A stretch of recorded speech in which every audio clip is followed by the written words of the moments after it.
Κυρίες και κύριοι, γεια σας. Παρακολουθείτε την ιατρική εκπομπή του Plus Evzin. Φιλοξενούμενος μας σήμερα ο ογκολόγος Γιώργος Άστρας, με τον οποίο θα μιλήσουμε για τους καλοήθεις και κακοήθους όγκους σε άντρες και γυναίκες, αλλά και για τις κλασικές και σύγχρονες θεραπείες τους. Όπως πάντα, κατά τη διάρκεια της εκπομπής, μπορείτε να επικοινωνείτε μαζί μας για τυχόν απορίες ή ερωτήσεις που έχετε σχετικά με το θέμα που θα συζητούμε. Να καλωσορίσουμε όμως τον αγαπητό συνάδελφο. Γιώργο, μεγάλη μας χαρά, πραγματικά η πρώτη φορά που σε φιλοξενούμε. Ευχαριστώ πάρα πολύ για την πρόσκληση. Να είστε καλά.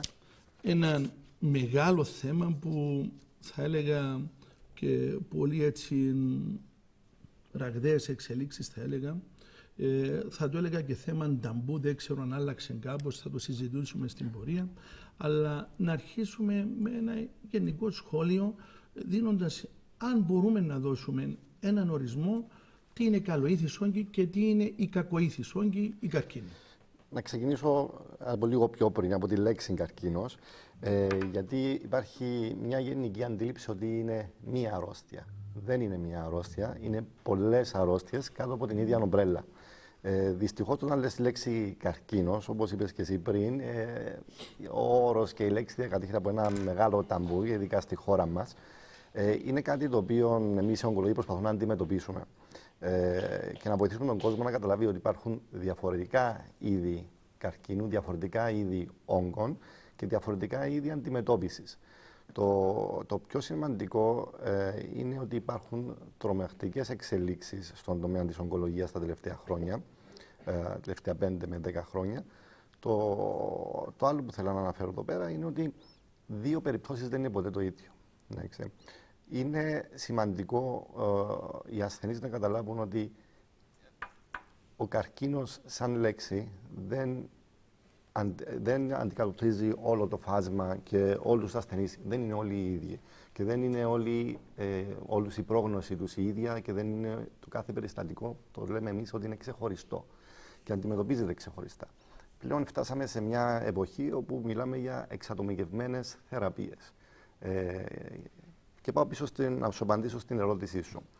Η διαφορά της κακοήθειας από την καλοήθεια είναι ότι η κακοήθεια μπορεί να κάνει μεταστάσεις και μπορεί να διεισδύσει στον ιστό τοπικά και να επηρεάσει τοπικά όργανα και να επηρεάσει δραστηριότητα των τοπικών οργάνων, σαν παράδειγμα τον πνεύμονα, το σηκώτη ή κάποια πιεστικά φαινόμενα. Εκεί που μεγαλώνει ο όγκος, να πιέζει αγκία, νεύρα, κοντά και να δημιουργεί διάφορα προβλήματα και σύνδρομα.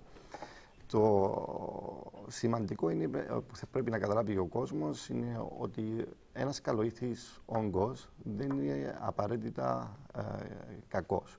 Έχει σχέση και η τοποθεσία που είναι ένας όγκος. Αν έχεις καλοήθη όγκο στον εγκέφαλο ή καλοήθη όγκο γύρω από την καρδία, αν ο καλοήθης όγκος μεγαλώσει λίγο, μπορεί να σου επηρεάσει ή την καρδία ή να σου επηρεάσει λίγο τον εγκέφαλο, ανάλογα στο σημείο που είναι. Με πιεστικά φαινόμενα.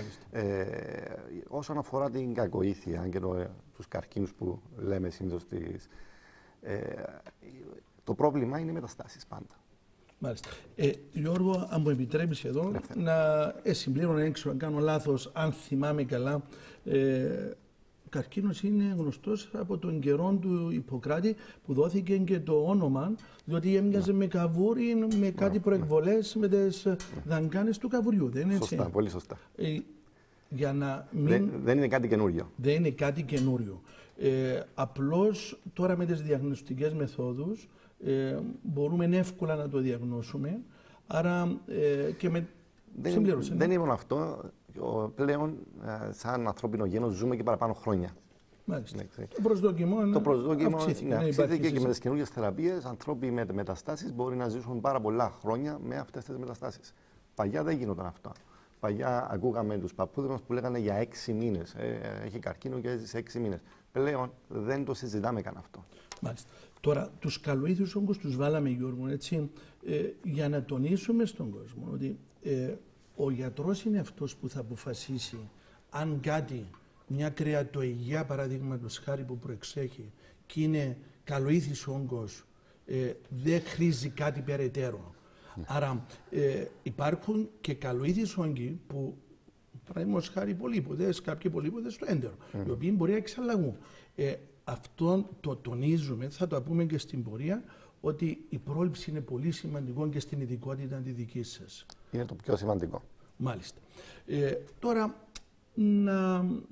αν μου επιτρέπεις να αρχίσουμε πάλι με μια αναφορά στους πιο συνηθισμένους καρκίνους και στα δύο φύλλα, σε άντρες και γυναίκες, και μετά να αρχίσουμε να παίρνουμε σίγουρα τον μαστό στις γυναίκες, τον καρκίνο στις οθήκες, τον τραχύλου, και στους άντρες τον προστάτη. Υπάρχει φυσικά το έντερο και ο πνεύμονας που είναι και στα δύο. Ναι, κοινά, ναι. Και δυστυχώς έχουμε πολλά στη χώρα μας λόγω διατροφής, λόγω του ότι καπνίζουμε πάρα πολύ στην Κύπρο. Σε συχνότητα ποιος είναι ο πρώτος και στα δύο φύλλα? Ο πνεύμονας είναι πάρα πολύ ψηλά. Σε συχνότητα πάντα. Ναι, και ακολουθεί ο καρκίνος του εντέρου. Στις γυναίκες το μαστό, στους άντρες ο καρκίνος του προστάτη. Έχουμε και άλλους. Για να αύξηση στις οθήκες, ο καρκίνος του οθήκου στις γυναίκες, του τραχύλου. Υπάρχει, δεν είναι τόσο ψηλά και τόσο συχνό στην Κύπρο, γενικά παγκοσμίως. Υπάρχει ένα σαστό ποσοστό, αλλά δεν είναι ούτε πολύ ψηλό ούτε πολύ χαμηλό. Ιδίως όμως εδώ είναι που θα τονίσουμε ότι ιδίως στον καρκίνο του τραχύλου της μήτρας δεν είναι τόσο, διότι υπάρχουν προγράμματα πρόληψης, όπως είναι το PAP test, δεν είναι? Μπράβο, ναι, πολύ σημαντικά, όπως και στον καρκίνο του στήθους, μιλούμε για τις μαστογραφίες και τα σχετικά. Να πούμε λίγα λόγια έτσι για τον καρκίνο του πνεύμονα, αφού πιάνει και τα δύο φύλλα. Κάποτε ήταν περισσότεροι άντρες, τώρα νομίζω με τις αλλαγές συνηθιών στις γυναίκες καπνίζουν το ίδιο, να μην πούμε και περισσότερο.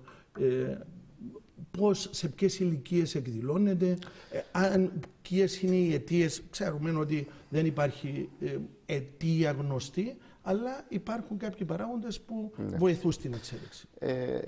Κοίτα, όσον αφορά τις ηλικίες, να ξεκινήσω από τις ηλικίες, έχω δει καρκινοπαθείς, έχω δει ασθενείς με καρκίνο του πνεύμονα σε όλες σχεδόν τις ηλικίες, πάνω από την ηλικία των 27. 27 ήταν ο πιο νεαρός με καρκίνο πνεύμονα που έχω δει. Είναι συχνό και είναι κάτι το οποίο πρέπει να το πιστέψουν όλοι, γιατί όποτε βλέπω ασθενή με καρκίνο του πνεύμονα μου λέει δεν είναι το κάπνισμα που φταίει. Όχι, 3 στους 4 είναι καπνιστές. Δεν είναι τυχαίο, δεν είναι τυχαία στατιστική αυτή. Οι καπνιστές το αρνούνται. Όταν λες, μα αυτός δεν κάπνισε ποτέ του και έχει καρκίνο. Είναι φυσικά. Υπάρχει ένα μικρό ποσοστό που δεν είναι καπνιστές και ίσως λόγω οικογενειακού, ιστορικού ή άλλων παραγόντων να έχει καρκίνο του πνεύμονα. Δεν σημαίνει ότι 100% των καπνιστών θα έχουν καρκίνο του πνεύμονα. Απλά καπνίζοντας αυξάνεις το ρίσκο σου. Είναι θέμα ρίσκου πλέον. Πρέπει όλοι να καταλάβουμε ότι το κάπνισμα κάνει κακό, η πρόληψη είναι πάρα πολύ σημαντική, όχι μόνο στον καρκίνο του πνεύμονα, σε όλους τους καρκίνους. Σίγουρα επικαλούνται, θα έλεγα, τον παππού που 100 χρονών, ο οποίος κάπνιζε και ιδέα. Αλλά εντάξει, το κάπνισμα είναι το ένα.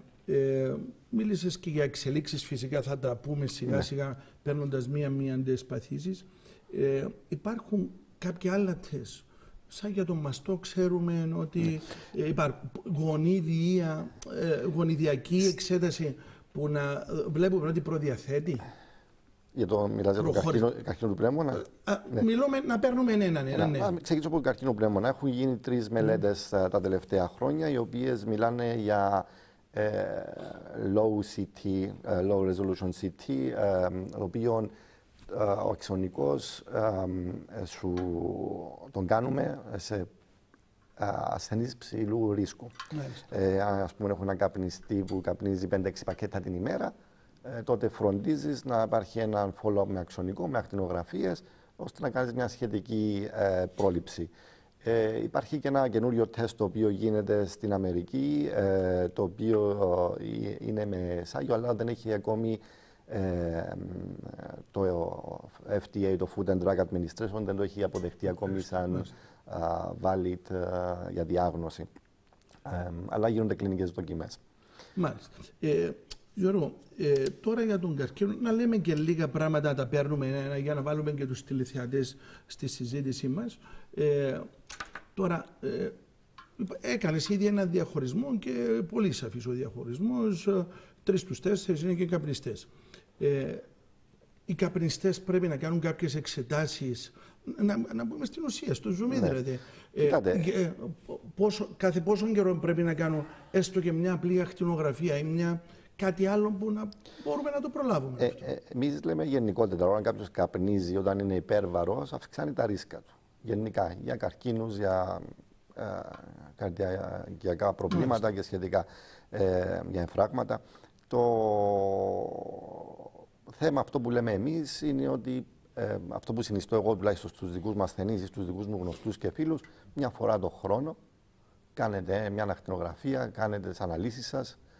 Αυτοί που επικαλούνται, μα έχει ακτινοβολία, τι θα έλεγες, δεν πειράζει νομίζω. Κοιτάτε, κάθε φορά που ταξιδεύετε και πάτε Αθήνα, ακτινοβολία παίρνετε. Μπράβο. Όχι, αυτό είναι καλά να το λες και από το στόμα κάποιου πιο ειδικού από εμάς, θα έλεγα, είμαι σίγουρος ότι θα το λάβουν ακόμα περισσότερο υπόψη. Άρα κάθε χρόνο μια ακτινογραφία. Τώρα, κάποια έτσι είπαμε ότι τη στιγμή που δεν μπορούμε να προλάβουμε την καρκινογένεση, δηλαδή να γίνει ο καρκίνος, η δεύτερη καλύτερη λύση και για τους ασθενείς και για τον γιατρό που θα βοηθήσει τον ασθενή είναι όσο πιο πρώιμα να γίνει διάγνωση. Ναι. Άρα, ποια είναι τα σημάδια αυτά που θα δώσουν? Αυτό είναι ένα πρόβλημα το οποίο υπάρχει στην Κύπρο. Ότι, να ξεκινήσω από τις γυναίκες, υπάρχουν αρκετές γυναίκες οι οποίες βρίσκουν κουβαράκι στο στήθος και αρνούνται να πάνε στον γιατρό για πολλούς μήνες. Χωρίς να αντιλαμβάνονται ότι αυτό καθυστερεί τη διάγνωσή τους, καθυστερεί τη θεραπεία τους, καθυστερεί την οποιαδήποτε χειρουργική επέμβαση. Αν είναι κάτι καλό, καλώς. Δεν έκανες κάτι κακό.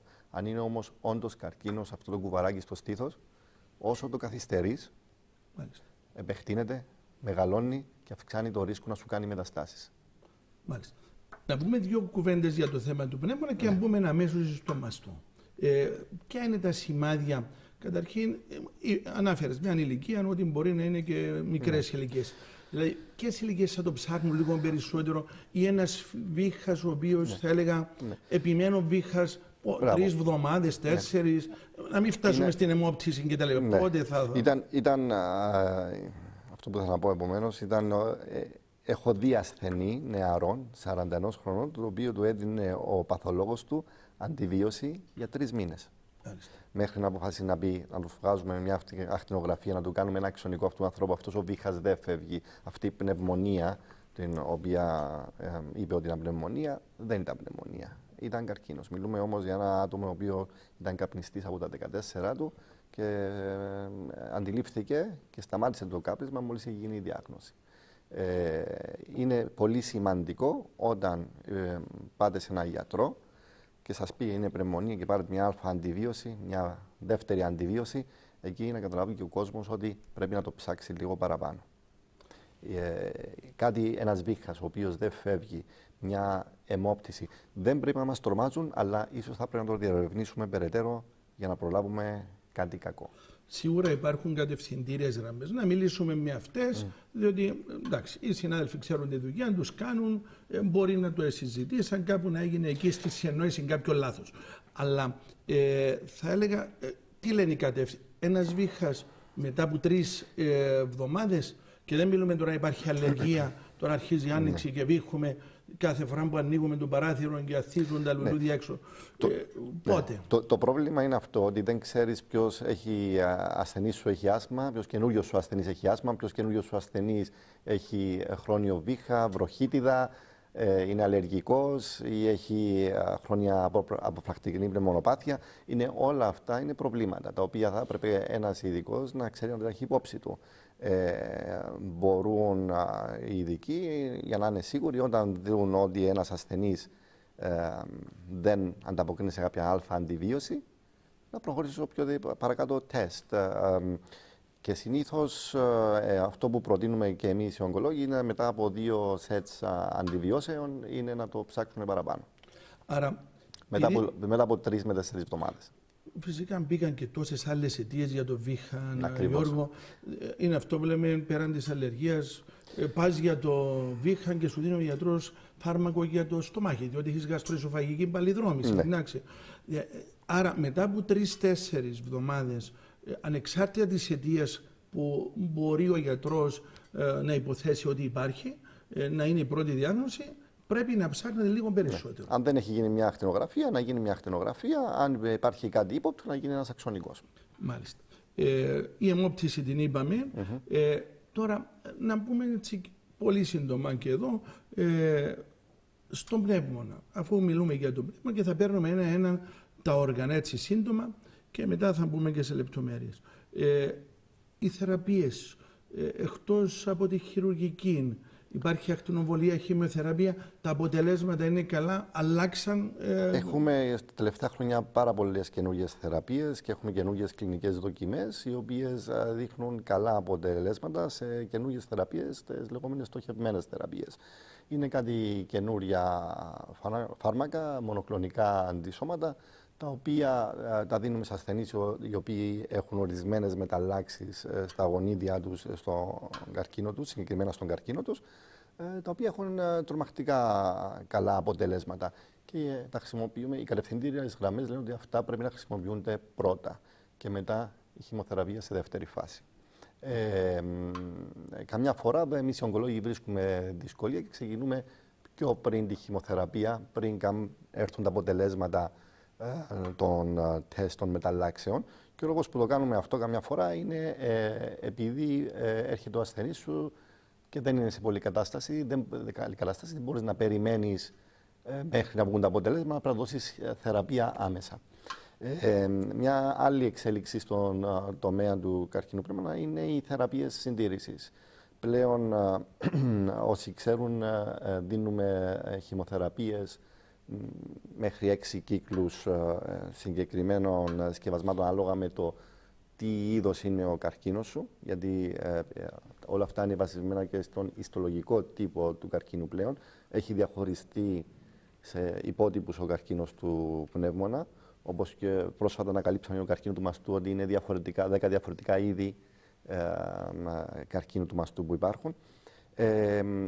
Επομένως, τους βάζουμε τους ασθενείς να τελειώσουν αυτές τις 6 θεραπείες στη λεγόμενη θεραπεία συντήρησης, η οποία είναι ένα από τα 2 φάρμακα τα οποία παίρναν κατά τη διάρκεια της κεντρικής θεραπείας, την οποία το δίνουμε κάθε 3 εβδομάδες, επαόριστο, μέχρι ο καρκίνος τους να ξανααντιδράσει. Αυτές όλες οι θεραπείες, γνωρίζοντας και κάποιες νοοτροπίες που έχουμε στην Κύπρο, γίνονται και στην Κύπρο, δηλαδή ό,τι γίνεται στο εξωτερικό, είμαστε σε αυτό το επίπεδο?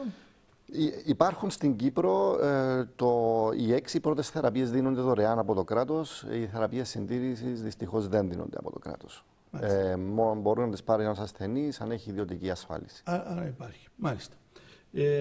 Τώρα μια τηλεθεάτρια ρωτά για τον βροχόσπασμο συρριγμός. Εντάξει, είναι αυτό που μιλούμε.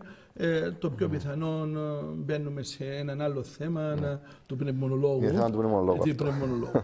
Τώρα, να προχωρήσουμε στον μαστόν, ο οποίος τώρα έτσι ακούγεται και λίγο, οι ογκολόγοι έχετε κάποια εξειδίκευση σε κάποια όργανα περισσότερο, Γιώργο? Διότι βλέπεις ούτε εγώ αυτό τώρα θα το μάθω. Ή ασχολείστε με όλα? Κατά τη διάρκεια της εκπαίδευσής μας εκπαιδευόμαστε σε διάφορα είδη. Περνάμε από όλα τα είδη των καρκίνων. Υπάρχουν ογκολόγοι οι οποίοι διαλέγουν 2-3 είδη στα οποία κάνουν μελέτες. Okay. Εγώ είχα διαλέξει τον καρκίνο του μαστού, τον καρκίνο των πνευμόνων και τα σαρκώματα, στα οποία έκανα εξειδίκευση και στα οποία έχω συνεργασία και με το Royal Marsden στο Λονδίνο για διάφορα θέματα. Έχουμε προσωπική εμπειρία. Ναι, και για το θέμα της δεύτερης γνώμης. Γιατί εγώ πιστεύω είναι σημαντικό ο ασθενής να παίρνει και μια δεύτερη γνώμη. Μάλιστα. Αλλά μπορεί να σε επισκεφθεί και οποιοδήποτε άλλον ογκολόγο για οποιοδήποτε άλλον όργανο για μια γνώμη πρώτη ή δεύτερη. Δεν είναι έτσι? Χωρίς κανένα πρόβλημα. Η δουλειά μας είναι να μένουμε ενήμεροι σε όλους τους καρκίνους. Εσύ η ώρα 10 μπορεί να πηγαίνεις σπίτι σου τη νύχτα να είσαι με την οικογένεια σου. Εγώ ανάβω το λάπτοπ και διαβάζω τα καινούργια updates για την ογκολογία. Αυτή είναι η δουλειά μας. Δυστυχώς ή ευτυχώς ο τομέας της ογκολογίας εξελίσσεται ραγδαίως. Επομένως πρέπει και εμείς να είμαστε όσο πιο καλά ενημερωμένοι γίνεται για το καλό των ασθενών μας. Φυσικά αυτό που λες, εγώ θα συμφωνήσω και καλά κάνεις και να το παίρνουμε και εμείς παράδειγμα, διότι όλες οι ειδικότητες νομίζω έτσι όχι πρέπει όλες να οι ειδικότητες, ενεργούμε. Οι περισσότερες τουλάχιστον, το διάβασμα και η εξέλιξη είναι... Για κάποιον ο οποίος ιδιωτεύει σαν εμένα και έχω ασθενήσει στο American Medical Center στη Λευκοσία, στην Πολυκλινική, στη Λεμεσό και στην Πάφο, είναι πάρα πολύ σημαντικό για μένα να ξέρω για τον κάθε καρκίνο, για τον κάθε ασθενή στο οποίο δίνω χημειοθεραπεία ή παρακολουθώ τις καινούργιες εξελίξεις. Σωστά. Μάλιστα. Τώρα, να πούμε 2-3 άλλα πράγματα. Μιλούμε, μια και το ανέφερες τώρα έτσι πριν να προχωρήσω στο μαστό.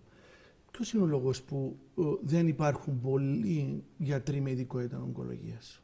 Ενώ στις άλλες θέλει μια ιδιαίτερη ιδιοσυγκρασία ατόμου. Εντάξει, είναι γνωστό, εντάξει, τι γίνεται με τα περισσότερα άτομα, υπάρχει περισσότερος πόνος. Δηλαδή δεν είναι εύκολη ειδικότητα. Δεν είναι εύκολη ειδικότητα. Ο λόγος που έγινα εγώ ογκολόγος είναι γιατί στην οικογένειά μου υπάρχει μεγάλο ποσοστό καρκίνου. Πάρα πολλοί συγγενείς μου έχουν ή πεθάνανε από καρκίνο και αυτός ήταν ο λόγος ο οποίος έγινα ογκολόγος, ήταν ο τρόπος μου να το αντιμετωπίσω, γνωρίζοντας καλύτερα τον εχθρό μου. Μάλιστα. Να προχωρήσουμε με τον μαστό. Πολλές συζητήσεις. Φαίνεται ότι κάποιες παθήσεις προωθούνται, θα έλεγα, και όταν υπάρχει μαζικότητα. Οι γυναίκες οργανωθήκαν κάπως περισσότερο, ζητούν, απαιτούν, διεκδικούν περισσότερα. Μια από τις ομάδες γυναικών είναι αυτό που λέμε άτυχες τυχερές, είναι και οι γυναίκες που έχουν αυτήν την πάθηση. Πολλά λέγονται. Τώρα, υπάρχει μια αύξηση πραγματική ή είναι αύξηση του καρκίνου του μαστού, δεν ξέρω, 400, γύρω στα 400 περιστατικά στην Κύπρο, ή είναι αύξηση που γίνεται λόγω του ότι ψάχνονται περισσότερο και έχουμε και καλύτερα διαγνωστικά μέσα? Είναι όλα μαζί. Είναι όλα μαζί, αλλά στατιστικώς υπάρχει μια αύξηση του 3%. Σχεδόν σε όλους τους καρκίνους αυτό. Ίσως παραπάνω στον καρκίνο του μαστού, είναι και αυτό που λες, ο οποίο υπάρχει μια πιο γρήγορη διάγνωση.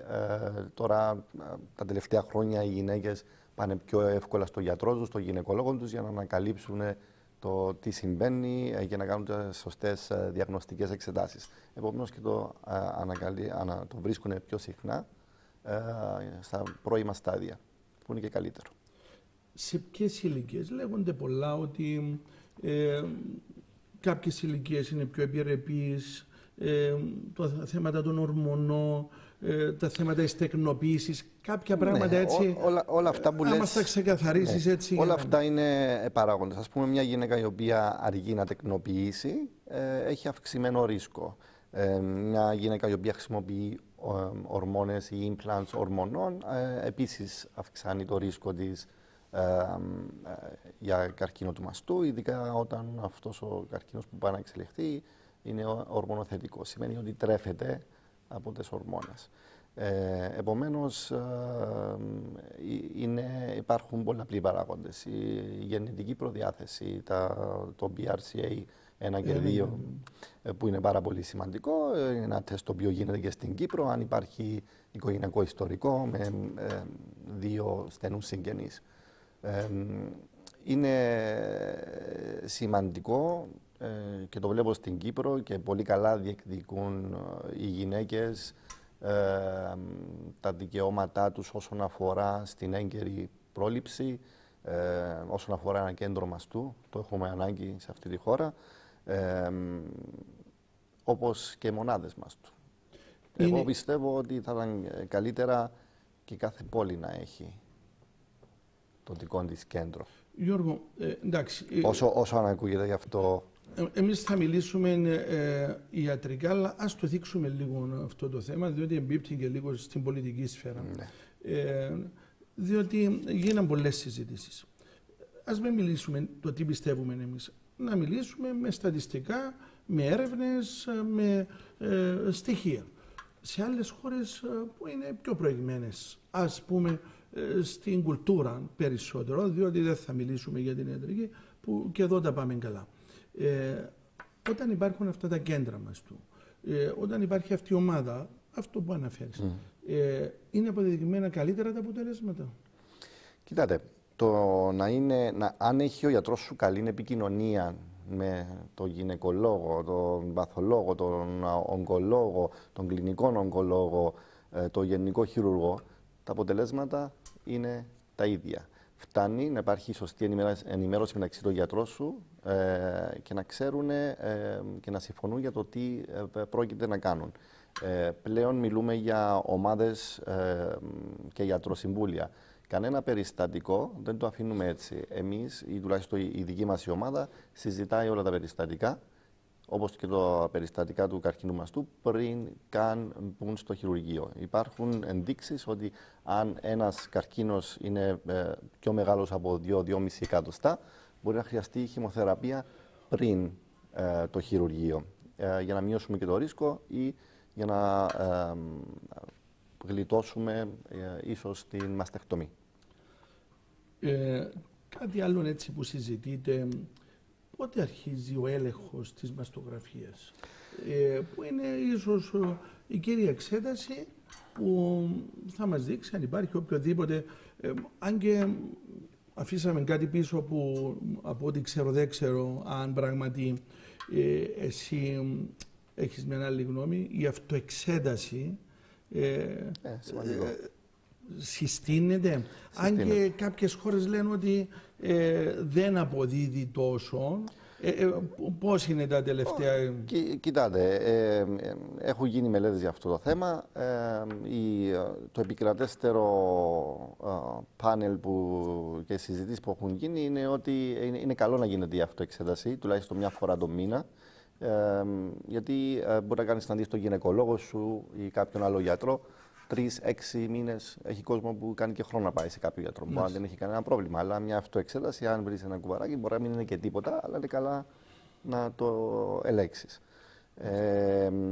Όσον αφορά την μαστογραφία, συνιστούμε στην ηλικία των 40 χρόνων, εκτός αν υπάρχει οικογενειακό ιστορικό. Μπορεί να το κάνουμε λίγο πιο πριν, αλλά δεν είναι απόλυτο. Ακούσουμε όμως και κάποιους τηλεθεατές, καλά τα λέμε εμείς, να ακούσουμε τον κύριο Χριστάκη. Παρακαλώ κύριε Χριστάκη. Καλησπέρα σας, ευχαριστώ την εκπομπή σας και όλους τους επιστήμονες οι οποίοι ασχολούνται με τον καρκίνο. Είμαι και εγώ καρκινοπατής. Έχω κάνει εγχείρηση καρκίνου, χημειοθεραπείες, ακτινοθεραπείες και ακολούθω σε εγχείρηση καρκίνου. Και έχω δύο ερωτήματα για τον γιατρό, αν μπορεί να βοηθήσει. Το ένα, μετά την εγχείρηση έχασα 10 κιλά, τα οποία δεν μπορώ να τα πληρώσω πάλι. Πηγαίνω μέχρι τα 3 κιλά, αλλά τα 10 αποκλείεται να τα πάρω. Και το δεύτερο, κάθε πρωί μετά που πάω στην τουαλέτσα, έχω πολλούς πόνους για 1, 2 ή 3 ώρες, τους οποίους προσπαθώ να τους δεχτώ χωρίς παστήπονα, γιατί είμαι ενάντια στα φάρμακα. Δηλαδή, να μην πολεμώ με τον δική μου την των πόνων, μέχρι να περάσει. Κύριε Χριστάκη, μπορεί να βοηθήσω? Γιατί καρκίνο μιλάτε? Καρκίνο του παχαίου σενδέρου, κληρονομικό, είχε και η μητέρα μου. Μάλιστα. Χωρίς μεταστάσεις, χωρίς τίποτα, ήταν τοπικάκι, δεν είναι έτσι? Μάλιστα, και αφαιρέθηκε. Εντάξει κύριε Χριστάκη. Ο πόνος θα ήθελα να ρωτήσω που είναι. Εντάξει, για να είναι, ακούσουμε και την κυρία Σοφία και θα απαντήσουμε και στους δύο. Ευχαριστώ πολύ. Κυρία Σοφία, παρακαλώ. Ναι, ευχαριστώ πάρα πολύ. Εγώ θα ήθελα να κάνω ένα-δυο ερωτήσεις στον γιατρό. Καλά είπε ο γιατρός προηγουμένως ότι πρέπει να υπάρχει έναν κέντρο μαστού σε κάθε επαρχία. Εδώ, γιατρέ μου, έναν ακτινοθεραπευτικό υπάρχει στο ογκολογικό της Τράπεζας Κύπρου και εμείς που είμαστε καρκινοπαθείς και πάμε για ακτινοθεραπείες, κάποτε που χαλάει ένα μηχάνημα, εξυπηρετούνται 3 μηχανήματα στη σειρά. Εγώ κάνω το εξής ερώτημα.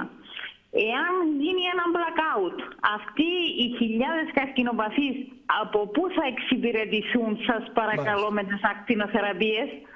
Και τι συμφέροντα κρύβονται, γιατρέ μου, για να μην γίνεται άλλων ακτινοθεραπευτικών, είτε στην Λεμεσό για να παυληθεί ο κόστος εργασίας. Κυρία Σοφία, αυτό θα το απαντήσουμε, θα έχουμε μια άποψη. Κάτι ιατρικό θέλετε να ρωτήσετε ή μόνο αυτό? Κάτι ιατρικό. Ποιες είναι οι πιθανότητες στο όριο ηλικίας άνω των 70 χρόνων στον καρκίνο του μαστού και γιατί προτρέπουν τις γυναίκες άνω των 50, άνω των 60 να μην κάνουν τη μαστογραφία? Εγώ ξέρω περιστατικά 83, 85, 90 χρόνων με καρκίνο του μαστού. Μάλιστα. Ευχαριστώ. Ευχαριστούμε, κύριε Σοφία. Νομίζω πάνω από 50, πιο μεγάλες. 50 κάνουν την... Ναι, κάνουν την μαστογραφία. Μπορεί να έτυχε. Μπορεί να έτυχε, ίσως να καλά να το ψάξουν οι αρμόδιοι αυτό. Λογικά πρέπει να γίνεται η μαστογραφία. Όσον αφορά να απαντήσω πρώτα την ακτινοθεραπεία που ρωτάει η κυρία Σοφία. Γενικά η ακτινοθεραπεία. Συνήθως όταν έχουμε μηχανήματα τέτοια, okay, είτε MRI, είτε αξονικούς, είτε LINAC, που είναι το ακτινοθεραπευτικό, υπάρχει το λεγόμενο UPS, Uninterrupted Power Supply, και υπάρχει και γεννήτρια. Επομένως, όπως οφείλουμε και στο γενικό της Λευκωσίας, της Λεμεσού, υπάρχει εντατική, να υπάρχει γεννήτρια, ώστε αν υπάρξει blackout, να μπορούν τα μηχανήματα ή οι ασθενείς οι οποίοι είναι διασωληνημένοι να συνεχίσουν τα μηχανήματα να λειτουργούν. Το ίδιο θα ήθελα πιστεύω και με το ακτινοθεραπευτικό. Αλλά είναι πολύ σπάνιο να υπάρξει ένα blackout το οποίο θα διαρκήσει πάρα πολύ κόσμο, πολύ χρόνο, ο οποίος θα δημιουργήσει οποιοδήποτε πρόβλημα. Να απαντήσω και Τώρα για το θέμα της μαστογραφίας. Ναι. Για το θέμα της μαστογραφίας, κοιτάτε, υπάρχουν οι κατευθυντήριες γραμμές. Υπάρχουν και ο μέσος όρος ζωής. Η κάθε χώρα αποφασίζει, και γενικά υπάρχει μια γενική αποφασή, ότι αν ο μέσος όρος ζωής στην Κύπρο π.χ. είναι 85 χρονών, για μια γυναίκα, εάν η γυναίκα αυτή ανακαλύψει ότι έχει καρκίνο του μαστού στα 86, okay, αποφασίζουμε, ναι, δεν πρέπει να κάνει τη μαστογραφία, πρέπει να υπάρχει ο έλεγχος. Αλλά σε ηλικίες πάνω από 85 σκέφτεσαι διπλά αν θα δώσεις πάρα πολλά χημοθεραπεία ή οποιαδήποτε θεραπεία, γιατί δεν θα υπάρξει οποιασδήποτε παράγοντας ευεργετικός παίρνοντας αυτές τις θεραπείες.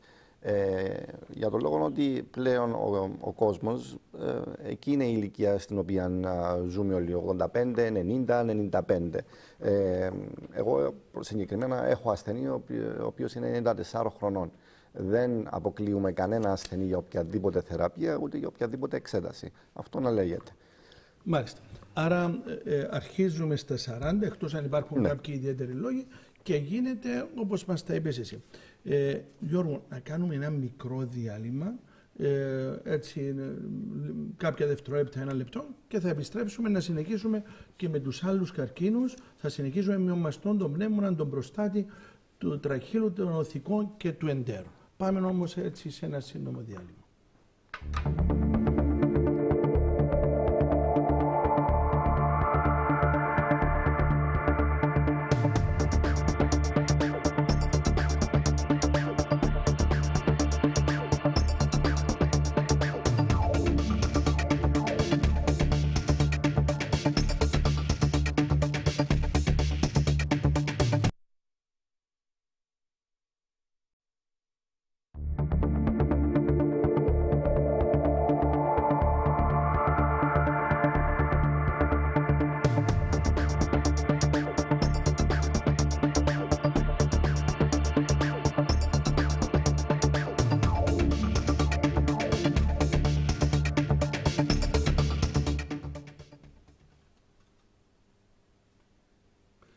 Αγαπητοί τηλεθεατές, παρακολουθείτε την ιατρική εκπομπή του Plus FZ. Στο στούντιο μαζί μας ο ογκολόγος Γιώργος Άστρας. Θέμα μας καλοήθης και κακοήθης όγκοι σε άντρες και γυναίκες, αλλά και κλασική και σύγχρονη τρόπη αντιμετώπισης τους. Γιώργο, όταν προχωρήσουμε, να πούμε και δύο λόγια για την ερώτηση που έκανε ο κύριος Χριστάκης. Καρκίνος του παχαίου εντέρους, χειρουργήθηκε, έκανε ακτινοβολία, χημειοθεραπεία, απώλεια βάρους. Από ό,τι αντιλαμβάνω, πήρε προηγητική χημοακτινοθεραπεία και μετά έκανε το χειρουργείο του και φαντάζομαι ίσως και να πήρε χημοθεραπεία μετά, δεν είναι σίγουρο. Μας είχε αναφέρει ότι έχασε ορισμένα κιλά. Και έχει πόνο, φαντάζομαι, κάτω χαμηλά. Δεν μας είπε ακριβώς πού είναι ο πόνος. Θα ήθελα να απαντήσω ένα-δύο πράγματα στον κύριο Χριστάκη να μας παρακολουθεί. Όταν έχει γίνει η εγχείρηση, κύριε Χριστάκη, έχει αποκοπεί έναν αρκετά μεγάλο κομμάτι του εντέρου και ίσως αυτό να υπάρχει κάποιο πρόβλημα απορρόφησης θρεπτικών ουσιών. Είναι κάτι το οποίο ίσως, αν δεν έχει γίνει αυτή η εκτεταμένη επέμβαση, ίσως θα είναι κάτι το οποίο θα πρέπει να ψάξετε με έναν γαστρεντερολόγο. Αν τα κιλά σας είναι σταθερά... δεν βάζει, λέει. Ήταν και το ερώτημα του. Ίσως να είναι και καλύτερα, ανάλογα με το ύψος και το βάρος σας, μπορεί να είστε μέσα στα κιλά στα οποία θα έπρεπε να είστε. Είναι καλά να δείτε έναν γαστρεντερολόγο ή έναν διαιτολόγο ανάλογα με αυτό το θέμα, γιατί υπάρχουν διάφορα θέματα εδώ πέρα τα οποία θα πρέπει να τα κοιτάξετε. Αλλά ως επιτοπλίστων, αν τα κιλά σας είναι σταθερά, εγώ δεν θα ανησυχούσα. 63 κιλά νομίζω μας είπετε όλοι είσαστε, δεν θα ανησυχούσα καθόλου. Μάλιστα. Γιώργο, μια και μιλήσαμε για τον καρκίνο του παχαίου εντέρους, χωρίς να πούμε ότι εξαντλήσαμε το θέμα με το μαστό για όνομα του Θεού, είναι ούτε 10 εκπομπές από μόνες τους δεν το εξαντλούν, να πούμε λίγα λόγια για τον καρκίνο του παχαίου εντέρου, που ίσως και είναι από τους καρκίνους που εύκολα μπορεί να προληφθεί. Θα έλεγα γίνονται κάποιες εξετάσεις, συστήνεται κάποια πράγματα τα οποία πρέπει να γίνονται σε κάποια ηλικία. Ποια είναι αυτά? Εμείς μιλάμε συνήθως για κολονοσκοπήσεις και προτείνουμε την ηλικία των 50 χρόνων να ξεκινά ο ασθενής να κάνει ανά 5 χρόνια μια κολονοσκόπηση. Αν υπάρχει οικογενειακό, ιστορικό ή ιστορικό συνδρόμου πολυπόδων, τότε ίσως να γίνουν πιο συχνά οι κολονοσκόπησεις ή να γίνει η πρώτη κολονοσκόπηση πιο κοντά στην ηλικία των 40-45 χρόνων. Είναι ανάλογα και με το οικογενειακό ιστορικό του κάθε ατόμου. Η πρόληψη είναι πάρα πολύ σημαντική και σήμερα θα σας μιλάω συνέχεια και θα τονίζω συνέχεια για τον κάθε καρκίνο την πρόληψη. Καρκίνος του εντέρου, πρόληψη. Καρκίνος του μαστού, πρόληψη. Είναι το πιο σημαντικό μέρος αυτού που κάνουμε. Γιώργο, όμως, εγώ θα μιλήσω με την ιδιότητα τώρα του Γιώργου Γεωργίου που παρουσιάζει το πρόγραμμα και όχι του γιατρού. Πρόληψη, καλά τα λες. Αλλά για να γίνει πρόληψη πρέπει να υπάρξει και ενημέρωση και διαφώτιση. Ναι. Γίνεται όπως πρέπει αυτό. Δηλαδή ο κόσμος πώς θα πάω να κάνω κάτι αν δεν ξέρει τι πρέπει. Ναι. Υπάρχουν προγράμματα πληθυσμιακού ελέγχου τα οποία είτε για το μαστό που καλούν τις γυναίκες για μαστογραφίες σε τακτά χρονικά διαστήματα και για τους άντρες. Πώς δεν τους πείθουμε όμως, τι φταίει στην αλυσίδα αν όλοι? Κοιτάτε, στην Κύπρο, από τον καιρό που επέστρεψα στην Κύπρο, βλέπω ένα ταμπού όσον αφορά το θέμα του καρκίνου και του καρκίνου του εντέρου, ειδικά στους άντρες. Έχω άντρες οι οποίους ανακαλύψαμε ότι έχουν καρκίνο του εντέρου, οι οποίοι δεν πήγαιναν να κάνουν τις κολονοσκοπήσεις τους, ανακαλύφθηκαν ότι έχουν καρκίνο στην ηλικία των 55, 60, 65 και τους ρωτάω πάντα εγώ, κάνατε κολονοσκόπηση ποτέ? Και μου λέει όχι ποτέ. Του λέω γιατί δεν πήγες? Σιγά μην αφήσω, μου λέει, κάποιον να... Ναι, κατανοητό. Ναι, αλλά εμείς κάνουμε τη δουλειά μας, αν είναι, εντάξει, δεν μπορεί να υπάρχει. Εγώ πιστεύω σαν ιατρική κοινότητα θα πρέπει να είμαστε πιο δραστήριοι. Μάλιστα. Και το παίρνω προσωπικά αυτό το θέμα. Μάλιστα. Τώρα, να βοηθήσουμε όσο μπορούμε, έστω και αυτό το λιθαράκι που βάζουμε από τις εκπομπές μας εμείς. Τώρα, μετά τα 50 και οι άντρες και οι γυναίκες πρέπει να κάνουν μια κολονοσκόπηση. κάποια άλλα συμπτώματα τα οποία μπορεί να είναι, ας πούμε έτσι, έναν κουδουνάκι να γίνουν. Αίμα στα κόπρανα πάντα είναι μια ένδειξη. Μπορεί να μην είναι τίποτα, αλλά πάντα οφείλουμε να πάμε να το εξετάσουμε. Ή αλλαγή των συνηθιών. Αν πήγαινε στην τουαλέτα κανονικά και ξαφνικά κάνεις πολλές διάρειες και μετά σταματούν ή μετά βλέπεις και αίμα, είναι σωστό να πας να κάνεις έναν έλεγχο με κολονοσκόπηση. Μάλιστα. Θα έλεγα, βλέπουμε ο κόσμος έχει κάποιους που ψάχνονται. Ναι. Και μας ρωτούν, γιατρέ, να παίρνω ασβέστιο τόσα χρόνια, κάπου διάβασα στο ίντερνετ, αυτοί που παίρνουν ασβέστιο ή με το γάλαν ή με τα γαλακτοκομικά ή ασβέστιο φαρμακευτική ουσία, έχουν λιγότερους καρκίνους. Να παίρνω την ασπιρινή που βοηθά και στην καρδία και έτσι. Υπάρχουν έτσι τεκμηριωμένες μελέτες που τα αποδεικνύουν αυτά. Και υπάρχουν και άλλα φυσικά. Ναι, το κόκκινο το κρέας, παραδείγματος χάρη. Έχουν γίνει πολλές μελέτες. Ήμουν και εγώ σε ένα πρόγραμμα επιδημιολογικής μελέτης στην Αγγλία, στο οποίο ελέγχαμε τα φαγητά τα οποία έτρωε ο κάθε ασθενής και μετά τους κάναμε γαστροσκοπήσεις και βλέπαμε σε ποιους υπήρχαν μεταλλάξεις στο επιθύλιο του στομάχου. Είναι πάρα πολύ σημαντικό να καταλάβει ο κόσμος ότι η διατροφή παίζει σημαντικό ρόλο. Η άσκηση παίζει σημαντικό ρόλο. Εάν τρώμε συνέχεια κόκκινο κρέας, αυξάνουμε τις πιθανότητες. Αν έχουμε αποχωρήσει, και βλέπω έχουμε αποχωρήσει πολύ από τη μεσογειακή δίαιτα που λέγαμε παλιά, έχουν αυξηθεί οι πιθανότητες μας πάρα πολύ στο να αποκτήσουμε καρκίνο του εντέρου. Νομίζω είναι καιρός να αντιληφθούμε ότι πρέπει να αλλάξουμε τις συνήθειες μας σαν Κύπροι. Κάπνισμα, ποτό, άθληση. Στο εξωτερικό.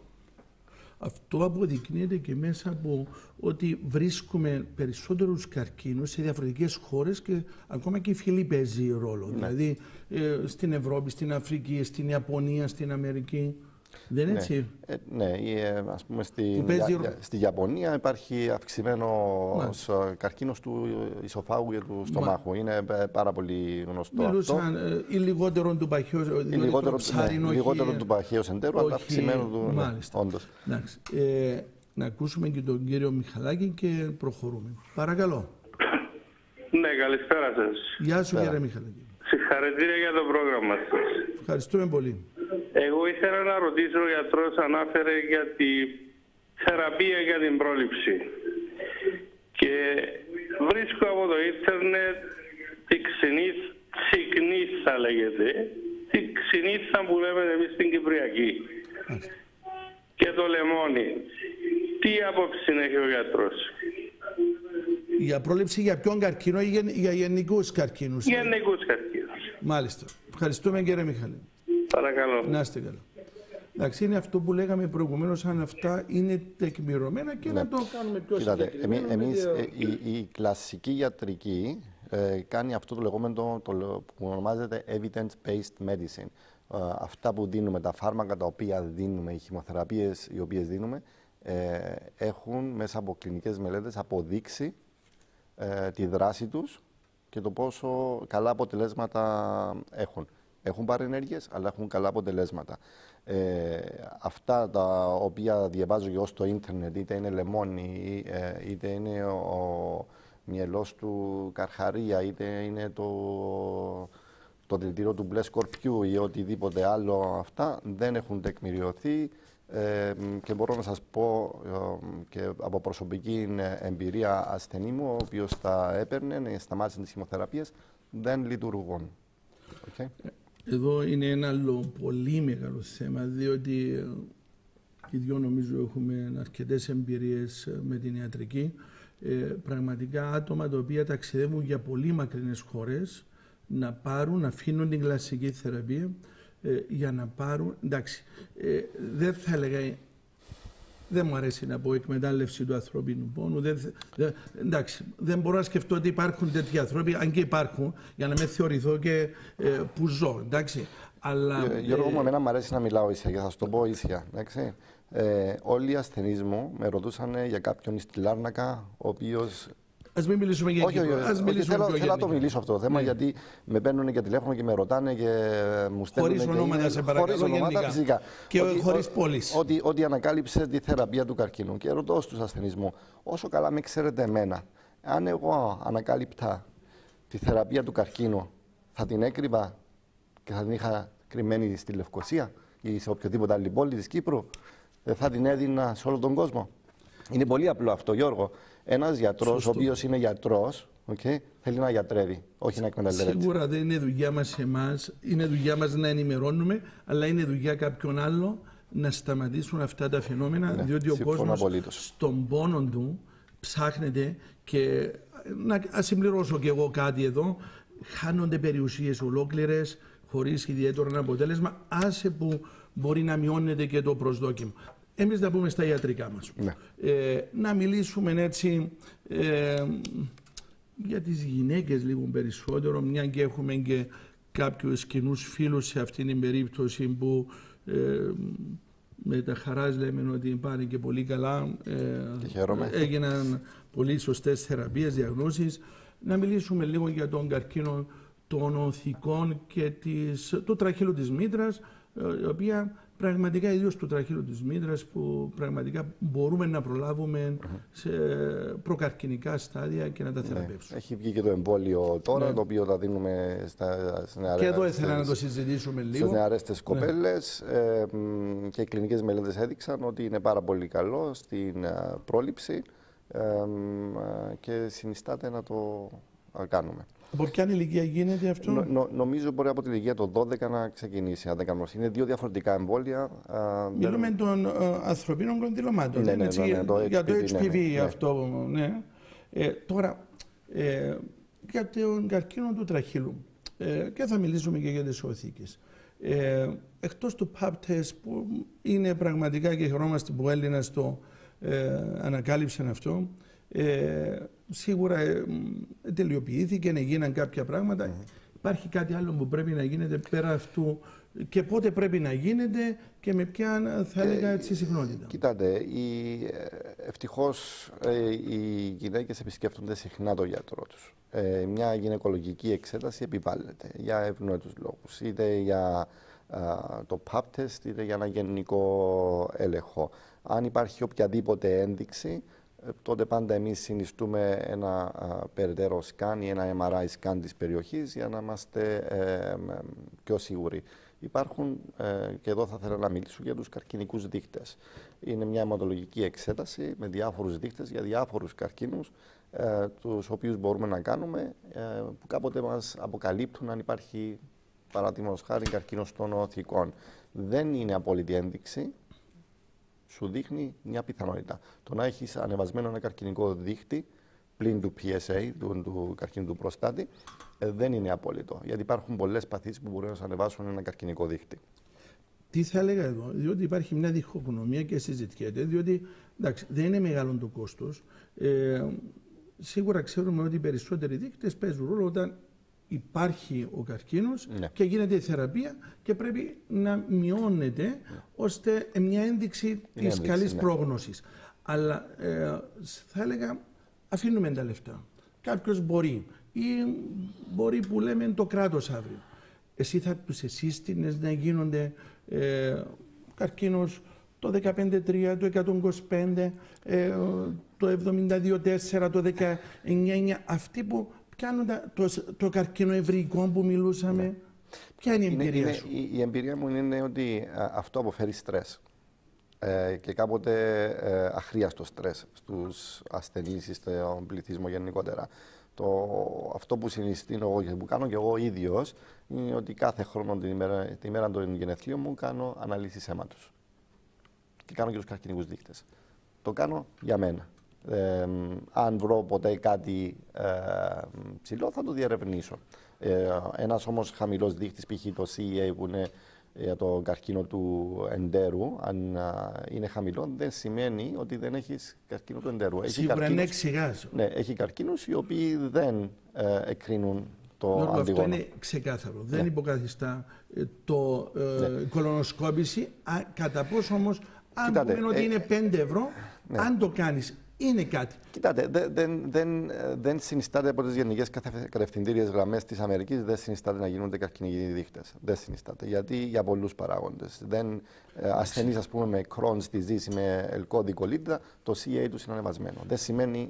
Εντάξει, εκεί θα έλεγα τα πάντα κινούνται με οικονομικούς όρους. Άρα, να ακούσουμε και τον κύριο Χρήστο. Μας μένει λίγος χρόνος και θα σε αφήσω να πεις και 2-3. Θα μιλήσουμε και λίγο για τον καρκίνο οθικό και θα πεις και τα δικά σου με τους εμβολισμούς σου κτλ. Κύριε Χρήστο, σε ακούμε. Καλησπέρα σας. Γεια σου. Εγώ τα τελευταία 20 χρόνια έχασα συγγενείς και φίλους από καρκίνο. Είχαν καταλήξει στο ογκολογικό της Τράπεζας Κύπρου για χημοθεραπείες. Στο τέλος από τις χημοθεραπείες είχα σκοτωθεί και τα υγιή κύτταρα και καρκινογόνα κύτταρα. Παθαίναν πολλές μολύσεις, αρρώσκες άλλες από ιούς κτλ. Αυτές οι χημοθεραπείες έψαξα πολύ μέσα στο ίντερνετ και είδα ότι κάνουν μεγάλες ζημιές στον οργανισμό. Με ακούτε? Σας ακούμε, απλώς. Ποιο είναι το ερώτημα, κύριε Χρήστο? Ναι, πολύ καλά τα λες. Το ερώτημα είναι ότι οι τραπεζίτες έχουν πάρει το ογκολογικό της Τράπεζας Κύπρου, το ογκολογικό. Και αν εμπιστοσύνη μπορεί να έχει ο κόσμος στο ογκολογικό της Τράπεζας Κύπρου? Εντάξει, κύριε Χρήστο. Εμείς ευχαριστούμε. Έχει μια άποψη. Εμείς θα μπούμε στο ιατρικό θέμα. Να πω κάτι σε αυτό. Το ίντερνετ είναι μια μεγάλη παγίδα. Ο καθένας μπορεί να κάνει μια ιστοσελίδα στο ίντερνετ και να γράψει ό,τι θέλει. Πρέπει να είμαστε πάρα πολύ προσεκτικοί στο τι διαβάζουμε στο ίντερνετ και ποιες ιστοσελίδες επισκεπτόμαστε. Όσον αφορά την περίπτωση των συγγενών του κυρίου Χρήστου, για χημοθεραπείες γενικότερα. Ήταν ξεκάθαρο το ερώτημα. Να εξηγήσω πώς λειτουργεί μια χημοθεραπεία. Η χημοθεραπεία χτυπάει το καρκινικό κύτταρο σε ορισμένα σημεία στον κύκλο πολλαπλασιασμού του. Εκεί που πάει να πολλαπλασιαστεί το κύτταρο, το χτυπάει. Ξέρουμε εμείς ότι τα καρκινικά κύτταρα πολλαπλασιάζονται πολύ πιο γρήγορα από ότι τα υγιή κύτταρα. Τα δικά μας τα κύτταρα. Επομένως, δίνοντας μια χημοθεραπεία, χτυπάμε το καρκινικό κύτταρο, ας πούμε, 8 φορές και χτυπάμε τα υγιή κύτταρα, όπως λέγει ο κύριος Χρήστος, μια φορά. Είναι γνωστό, και αυτό το λέμε σε όλους τους ασθενείς τους οποίους πρόκειται να ξεκινήσουμε χημοθεραπεία, για τις παρενέργειες. Μια από τις παρενέργειες και τα ρίσκα είναι ο κίνδυνος μολύνσεων. Είναι επειδή πέφτει το νοσοποιητικό σύστημα, αυτό είναι γνωστό. Το κάνει η χημοθεραπεία γιατί πιέζει, υπάρχει suppression του μυελού των οστών που παράγει το ανοσοποιητικό σύστημα, τα λευκά κύτταρα και ξέρω εγώ, και υπάρχει ανοσοκαταστολή. Είναι λογικό ένας ασθενής ο οποίος παίρνει χημοθεραπεία να είναι πιο επιρρεπής στις μολύσεις. Και λέμε στους όλους τους ασθενείς μας να προσέχουν και να μην πλησιάζουν κόσμο ο οποίος μπορεί να έχει πνευμονία, ο οποίος μπορεί να έχει κάποια μόλυνση, να μην τη μεταδώσουν. Αυτό είναι γνωστό. Όσον αφορά, θα ήθελα να αγγίξω για ένα άλλο θέμα εδώ πέρα που λέει για το ίντερνετ. Γιατί μου λένε διάφοροι ότι οι χημοθεραπείες γίνονται σε χημεία και ξέρω εγώ, και ότι οι φαρμακευτικές τις κάνουν. Η χημοθεραπεία, η Taxane, το docetaxel το λεγόμενο, είχε ανακαλυφθεί γιατί το είχαν ανακαλύψει στην Ινδία σε ένα δέντρο, από φύλλα δέντρου. Η φύση μας το έδωσε. Απλά εμείς το παρασκευάζουμε σε εργαστήριο, για να το δώσουμε σε παραπάνω ποσότητα στον πληθυσμό. Απλά για να το διευκρινίσω αυτό, για να μην νομίζουν ότι όλα αυτά είναι συνθετικά. Υπάρχουν και συνθετικές χημοθεραπείες. Εγώ θα έλεγα, εντάξει, είμαι κάπου στη μέση τώρα, είναι και η δουλειά μου να το κάνω αυτό. Θα έλεγα, ας τα κοιτάζουν αυτά το ίντερνετ, διότι είναι... Υπάρχουν σωστές ιστοσελίδες που μπορεί κάποιος να πάει. Μπορεί να το κοιτάξει, να το αξιολογήσει, αλλά ας το συζητήσει εκεί που υπάρχει η απορία ή κάτι έτσι που είναι στα άκρα ή με τον ένα ή τον άλλον τρόπο, με τον γιατρό του. Φυσικά. Διότι σήμερα νομίζω δεν είναι όπως παγιά που υπήρχε ένας γιατρός και έρχονται σαν μεταλλεφορία από άλλες πόλεις. Ο καθένας έχει τον γιατρό του. Μια κουβέντα με τον γιατρό του θα μπορούσε να ξεκαθαρίσει τα πάντα. Πολύ σωστά. Τώρα, να πούμε 2-3 κουβέντες για τον καρκίνο τον οθικό. και του προστάτη και λίγος χρόνος που μας μένει για να μιλήσει για τον εμβολισμό. Των οθικών. Μια ύπουλη κατάσταση. Τι πρέπει, διότι δεν υπάρχει εκεί ούτε εξέταση, ούτε παπτές, ούτε τι πρέπει να κάνουν οι γυναίκες. Κοιτάτε, δεν υπάρχει κάποια ιδιαίτερη πρόληψη. Υπάρχουν γυναίκες οι οποίες το αντιλαμβάνονται με πόνο. Επομένως, προτρέπουμε τις γυναίκες να πηγαίνουν για εξέταση στο γιατρό τους, στο γυναικολόγο τους. Ίσως ένα ultrasound θα ήταν σωστό για να είμαστε σίγουροι ότι δεν... Αυτό που γίνεται μια φορά το χρόνο, που μαζί με το pap test να γίνεται, το κάνουν οι γυναίκες. Το κάνουν οι γυναίκες και ένα ultrasound, αλλά δεν ξέρεις, μπορεί είναι ύπουλα τα συμπτώματα και γενικά νομίζω. Ναι, και γενικά και δεν μπορείς να το προσδιορίσεις. Επομένως, πρέπει να γίνει μια σειρά εξετάσεων. Ειδικά όταν ο ασθενής έχει πόνο σε συγκεκριμένο σημείο του σώματος που μπορεί να είναι ύποπτο. Επομένως, ένα ultrasound, μια γενική εξέταση, ένας αξονικός, θα ίσως να μας βοηθήσει περαιτέρω. Ακούσουμε την κυρία Νίκη και θα συνεχίσουμε. Κυρία Νίκη, σας ακούμε. Ναι. Σας ακούμε. Σχετικά για τα εγκολπώματα θέλω να ρωτήσω. Ναι. Σχετικά για τα εγκολπώματα ήθελα να ρωτήσω. Τα εγκολπώματα του εντέρου, πού τα έχετε? Ναι. Αν γίνονται καρκίνοι, αυτό εννοείται? Ναι, και τι χρειάζεται? Μάλιστα. Εντάξει, κύριε Άννη, ευχαριστούμε. Και όταν, πέστε μου. Όταν ο τράχυλος λέει έκλεισε. Έκλεισε ο τράχυλος. Ναι, τι σημαίνει? Χωρίς να υπάρχει πρόβλημα μόλυνσης ή καρκίνο. Εντάξει, κύριε Άννη. Ευχαριστώ, να ακούσω. Ναι. Εντάξει. Στα γρήγορα, σίγουρα τα κολπώματα δεν. Να μας το απαντήσετε. Ναι, στα κολπώματα δεν έχω γνωρίσει ούτε ένα περιστατικό ο οποίος είχε κολπώματα. Μπορούσε. Οι πολύποδες μπορεί, στο έντερο σίγουρα. Οι πολύποδες, ναι, στο έντερο, γι' αυτό γίνονται και οι κολονοσκοπήσεις. Αν υπάρχει ένας ύποπτος πολύποδας, θα αποκοπεί κατά τη διάρκεια της κολονοσκόπησης. Τώρα με τον τράχυλο νομίζω είναι θέμα γυναικολόγου. Είναι θέμα γυναικολόγου αυτό που θα πρέπει να γίνει μια γυναικολογική εκτίμηση. Μάλιστα. Τώρα, για τον προστάτη είπαμε πρέπει να πηγαίνουμε όπως πηγαίνουμε σε όλους τους γιατρούς να γίνονται κάποιες εξετάσεις. Είπαμε για το PSA, τη δαχτυλική που θα έλεγα για αυτούς τους πιο συχνούς και ας πούμε και λίγο τους πιο επικίνδυνους. Πρέπει η επιστήμη να θυσιάσει περισσότερα και χρήματα για έρευνα. Ανακαλύφθηκε τίποτα έτσι που να βοηθά τον κόσμο για να έχει και καλύτερη ζωή και θα έλεγα και σε χρόνο. Όσον αφορά για τον καρκίνο προστάτη, ρωτάς? Εγώ θα έλεγα εντάξει. Και του προστάτη. Ας αρχίσουμε για τον προστάτη. Έχουν γίνει πάρα πολλές εξελίξεις όσον αφορά τα φάρμακα και τις καινούργιες θεραπείες. Έχουμε πάμπολες πλέον στοχευμένες θεραπείες όσον αφορά και τον καρκίνο του προστάτη. Προστάτη το έχουμε και σε μεγαλύτερες ηλικίες, αν και το βρίσκουμε και σε πιο μικρές. Ίσως θα ενδιαφέρει περισσότερο, Γιώργο, να είμαι δίκαιος στους καρκίνους, αλλά με ειδοποιούν τώρα από το control 3-4 λεπτά και θα σου αφήσω να πεις τα δικά σου. Και το κάνω έτσι και σαν εισήγηση, διότι ξέρω ότι πέραν του κλινικού γιατρού είσαι και ερευνητής, κράτησες θα έλεγα, τις διασυνδέσεις σου και την Αγγλία που έκανες εκεί την ειδικότητα σου. Θα έλεγα σίγουρα οι γυναικοί μας που τους βρίσκουμε σε πιο μικρές ηλικίες, εκεί θα έλεγα ίσως είναι καλύτερα έτσι να δώσετε περισσότερη σημασία, αλλά στο αφήσουμε να μας πεις για κάποιες νέες θεραπείες οι οποίες σε 2-3 λεπτά έξω πώς θα καταφέρεις να μας το πεις, οι οποίες με χαρά λέμε ότι γίνονται και στην Κύπρο. Να μας τις αναφέρεις. Έχουμε δημιουργήσει εμείς μια ομάδα στο American Medical Center, στα οποία συνδυάζουμε τις κλασικές χημοθεραπείες μαζί με ένα φάσμα καινούριων θεραπείων, τα οποία κάνουν οι επεμβατικοί ακτινολόγοι, όπως ο χημοεμβολισμός. Και μπορώ να δώσω πολλά παραδείγματα θεραπείων με αυτό. Η θεραπεία με καυστηρίαση του όγκου, το λεγόμενο radiofrequency ablation, το οποίο μπαίνουμε με μια βελόνα στο πνεύμονα και με τον καρκίνο εκεί τοπικά και λίγο γύρω. Επομένως ο καρκίνος νεκρώνεται και καθώς περνούν οι μήνες συρρυκνώνεται και πεθαίνει. Είναι πάρα πολύ σημαντικό να καταλάβει ο κόσμος, για να μην παρεξηγούμε, ότι...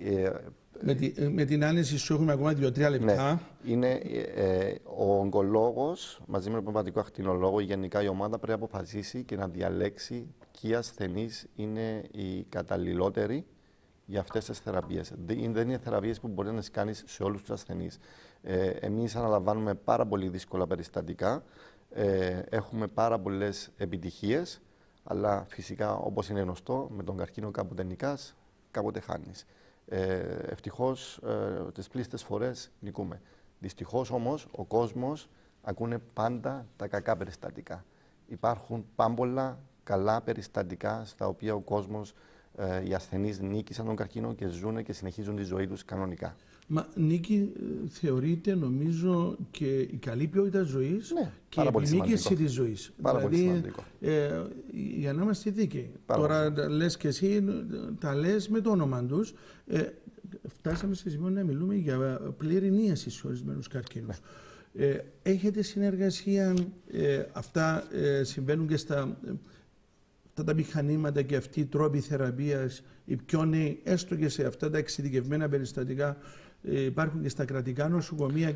Και... Ναι, οι ογκολόγοι, οι συναδέλφοι μπορούν να διαλέξουν ποιοι ασθενείς είναι οι καταλληλότεροι για να στείλουν στους επεμβατικούς ακτινολόγους μας το περιστατικό. Συγκεκριμένα συζητούνται αυτά τα περιστατικά και μαζί με τους ερχόνται με έξοδα δικά τους ή αυτό είναι που συμβαίνει και με άλλες ειδικότητες, πληρώνει το κράτος.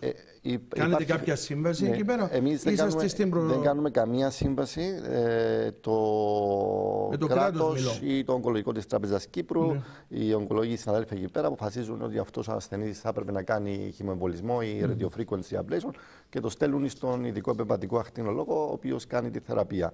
Οποιοδήποτε ασθενής μπορεί να έρθει να αναζητήσει δεύτερη γνώμη. Είναι δικαίωμα του ασθενή στη δεύτερη γνώμη, αν έχει οποιαδήποτε αμφιβολία ή αν θέλει μια δεύτερη γνώμη για να βεβαιωθεί ότι τα πράγματα γίνονται σωστά. Δεν υπάρχει... Αυτό γίνεται σε μια συνέδρια, Γιώργο, ή έχει και πορεία συνέχεια? Εξαρτάται. Ο χημοεμβολισμός μπορεί να γίνει πολλές φορές. Το radiofrequency ablation μπορεί να γίνει μια φορά ή εξαρτάται πόσους όγκους θα προσπαθήσεις να χτυπήσεις. Αυτό γινόταν... Είναι κάτι περίπου αν με τα ανεβρίσματα που γινόντουσαν στον εγκέφαλο, δηλαδή μιλώ για μέθοδο. Εμβολισμοί είναι διαφορετικά. Είναι παρόμοιο. Να δώσω ένα παράδειγμα. Μιλώ για τα συστατικά και η ιδέα. Όχι, να δώσω ένα παράδειγμα.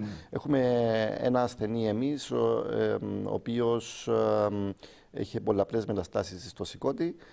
Δώσαμε χημοθεραπεία, σταθεροποιήσαμε την νόσο, μικράναμε και ένα κομμάτι της νόσου και προλάβαμε την νόσο να μην επεκταθεί στο πνεύμονα. Μετά κάναμε χημοβολισμό του μισού σηκωτιού, επομένως νεκρωθήκαν οι πλήστοι όγκοι σε εκείνο το κομμάτι του σηκωτιού και μετά από 6 μήνες κάναμε χημοβολισμό και στο άλλο κομμάτι.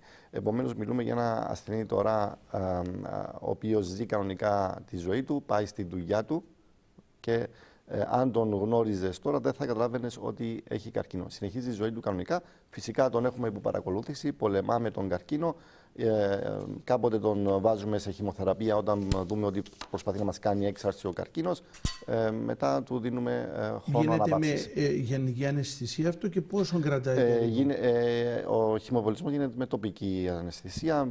Μπαίνουν μέσα από την αρτηρία, πάνε εκεί στο σηκώτη, ο οποίο τροφοδοτεί η αρτηρία των όγκο και εμβολίζουν με μικροσωματίδια τα οποία είναι βουτυγμένα σε χημοθεραπεία και απορροφούν χημοθεραπεία και εμβολίζουν τα αγκία τα οποία τροφοδοτούν με αίμα και θρεπτικά συστατικά των όγκων. Επομένως, κάνεις δύο δουλειές. Αποκόπτεις την ροή του αίματος στον όγκο και πολλαπλασιάζεις την χημοθεραπεία η οποία πάει εκεί επί 10 φορές. Από αυτά τα σωματίδια κατευθείαν στον όγκο. Και γι' αυτό έχεις πολύ καλά αποτελέσματα. Μάλιστα. Εδώ να πούμε ότι οι μεταστάσεις γίνονται με τα αιμοφόρα αγκία, κατ' επέκταση ιστών και με τα λεμφοφόρα.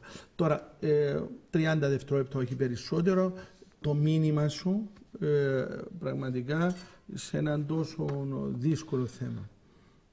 Να μην χάνουμε ελπίδα. Και όλοι έχουμε δικαίωμα στη ζωή και όλοι πρέπει να πολεμάμε και να βοηθάμε τους καρκινοπαθείς και γενικά να προσπαθούμε για ό,τι καλύτερο.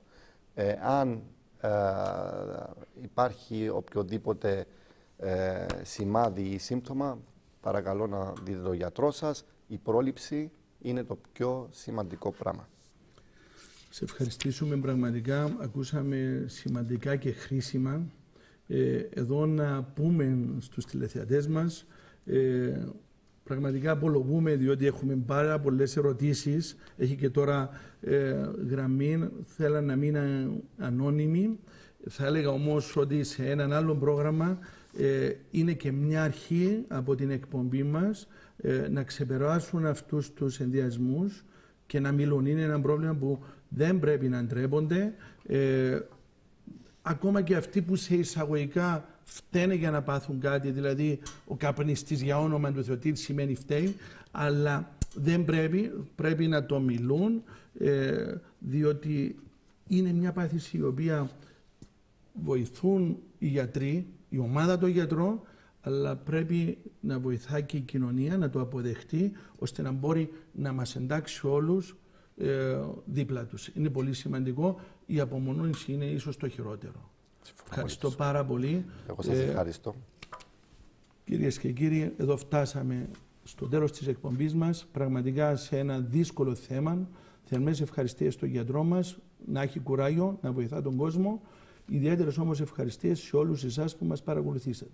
Εμείς θα είμαστε μαζί και την επόμενη Πέμπτη, την ίδια ώρα, με φιλοξενούμενο τον Διευθυντή της Νεφρολογικής Κλινικής του Γενικού Νοσοκομείου Λάρνακας, νεφρολόγο Μιχάλη Χατζηγαβρίλ, για να μιλήσουμε για παθήσεις των νεφρών, αλλά και για τις κλασικές και νεότερες θεραπείες τους. Να είστε πάντα καλά, γεια σας. Την εκπομπή στηρίζουν τα Χημεία Θεοχαρίδης.